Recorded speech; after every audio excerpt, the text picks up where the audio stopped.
சசிகலா அவர்கள் வந்து அதிமுகவில் மீண்டும் இணைவது குறித்து நீங்கள் ஏதாவது அப்படிப்பட்ட எண்ணம் அவங்க வந்தா நீங்க நாங்கள் வந்து இது குறித்து பல முறை ஊடகத்தின் பத்திரிகைகளை தெரிவிச்சிட்டேன். மீண்டும் மீண்டும் அதை கிளற வேண்டாம், அங்கே இடம் கிடையாது. அது சார் ஏன் போங்கல, அதெல்லாம் எங்க படி தனிப்பட்ட வரும். நாங்கள் இல்லைன்னா அதோட விட்டுருங்க. அதிமுக வலிமையா இருக்குது. இப்போ போல ஊடக நம்மளும் பத்திரிகை நம்மளும் அது பில்டப் பண்ணி பெருசாக போட்டுட்டு இருக்கிறீங்க. அனைத்து இந்திய அண்ணா திராவிட முன்னேற்ற கழகம் வலிமையா இருக்கின்ற காரணத்தினால தான் 2021 75 இடங்கள் நாங்கள் பெற்றோம். கூட்டணி வெறும் 2 லட்சம் ஓட்டில், வெறும் 2 லட்சம் ஓட்டில் 43 தொகுதி இழந்துட்டோம்.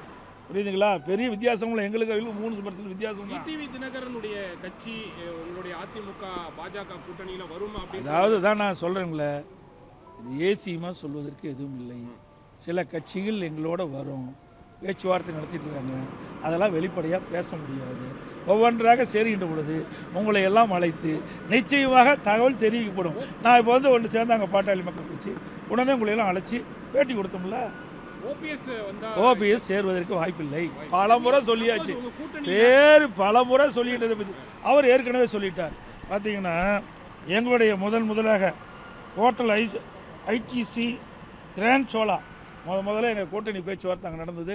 அப்போ தான் மரியாதைக்குரிய உள்துறை அமைச்சரும் நானும் இணைந்து பேட்டி கொடுத்தோம்.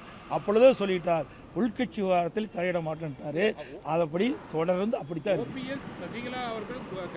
சார். திருப்பி நீங்க கேட்ட பாருங்க, ஒரே வரி, நீங்க அதுக்கு இங்க இடமில்லைன்னு ஏற்கனவே இடமில்லைன்னு சொல்லியாச்சு, தெளிவுபடுத்தியாச்சு. அதை மீண்டும் அரைச்சமாவே அரைக்க வேண்டாம். இதோட 50 வரைக்கும் நான் சொல்லிட்டேன்.